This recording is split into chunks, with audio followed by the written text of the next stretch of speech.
सबके त्याग की बात है।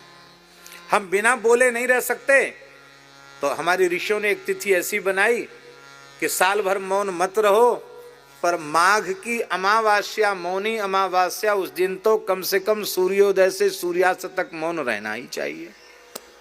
एक दिन बोलना छोड़ो। बिना भोजन के नहीं रह सकते, बोले एकादशी को भोजन छोड़ो। अन्न भयभीत होकर भगवान की शरण में गया, महाराज बचाओ बचाओ बचाओ। भगवान के हुआ क्या? अरे सब दुनिया हमको खाए चली जा रही है, हमको भी छुट्टी मिलना चाहिए। लोग रविवार रविवार की छुट्टी मनाते हैं, हमको छुट्टी नहीं मिलेगी। भगवान बोले एकादशी को तुम्हारी छुट्टी। एकादशी को अन्न को अवकाश है। एकादशी को जो अन्न खाएगा वो पाप ही खाएगा। जो एकादशी व्रत करते उनका पाप अन्न पर चला जाता है, और जो एकादशी व्रत नहीं करके रोटी अन्न खाते हैं, पाप उनके भीतर, जय सिया राम, उनके भीतर चला जाता है। इसलिए एकादशी व्रत अवश्य करना चाहिए। उद्यापन के बाद भी एकादशी त्यागना नहीं चाहिए। बोले हम बिना जल के नहीं रह सकते। एक दिन ऐसी तिथि भी है जिस दिन जल का भी त्याग, निर्जला एकादशी, जल भी मत पियो। सब चीज के त्याग की, सावन का त्याग, तेल का त्याग, ये अमुक दिन तेल मत लगाओ। वस्त्र के त्याग की भी विधि है, अमुक अमुक दिन वस्त्र का त्याग।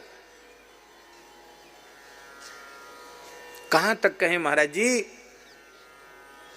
सब कुछ के त्याग की विधि है। दूध दही का त्याग, कितनी महिमा दूध दही घी की। पर भाद्र कृष्ण पंचमी, भाद्र कृष्ण षष्ठी और भाद्र शुक्ल पंचमी को दूध दही घी का त्याग करना चाहिए, पुराण में लिखा है। इसका मतलब हमको दो तिथियों में ऐसा अभ्यास भी होना चाहिए कि हम केवल फल खा करके रह जाएं, न दूध न दही न घी न नमक न मिर्चा न मीठा, कुछ नहीं, ऐसे खाली फल खा के गुजारा करो।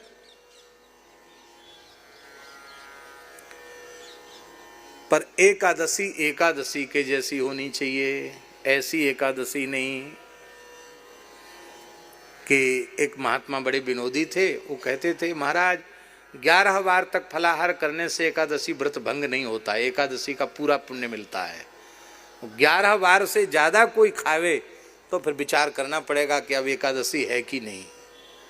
11 बार तक चलेगा, विनोद में कहते थे। सच्ची बात यह है, सर्वोत्तम पक्ष है कि एकादशी एकादश्याम निराहार रहा जाए। उतना संभव न हुए तो पयोव्रतो ब्राह्मण, वेद में लिखा है ब्राह्मण व्रत करे तो दूध पी करके करे। पयोव्रतो ब्राह्मण, यवागु व्रतो राजन्य, क्षत्रिय व्रत करे तो लपसी खा करके, फलाहारी लपसी है वो खा करके व्रत करे। बोले भाई ब्राह्मण को दूध पीने की बात क्यों, क्षत्रिय को ये लपसी खाने की बात क्यों? बोले गऊ पर, ब्राह्मण पर, अवला पर, राष्ट्र पर संकट आ गया और उसको फिर युद्ध करना है, तो बढ़िया कुछ घी से तर हलवा वगैरह खाएगा तो युद्ध करने भी जाएगा, एकादशी हुए तो भी लड़ने जा सकता है। इसलिए सुविधा उसको दी गई है। वैश्यों को भी सुविधा दी गई है, निराहार व्रत न कर सकें तो आमिक्षा व्रतो वैश्या, वेद में लिखा है आमिक्षा व्रतो वैश्या। वैश्यों को आमिक्षा, आमिक्षा माने होता है छेना, दूध का छेना होता ना, छेना, छेना को आमिक्षा कहते हैं। छेना की मिठाई, छेना खा करके या कुछ खोवे की चीज खा करके वो व्रत कर सकते हैं। क्यों? उनको भी बहुत प्रवृत्ति करनी है, इसलिए उनको भी थोड़ी सुविधा दी गई। और बाकी लोगों को फलाहार करके करें।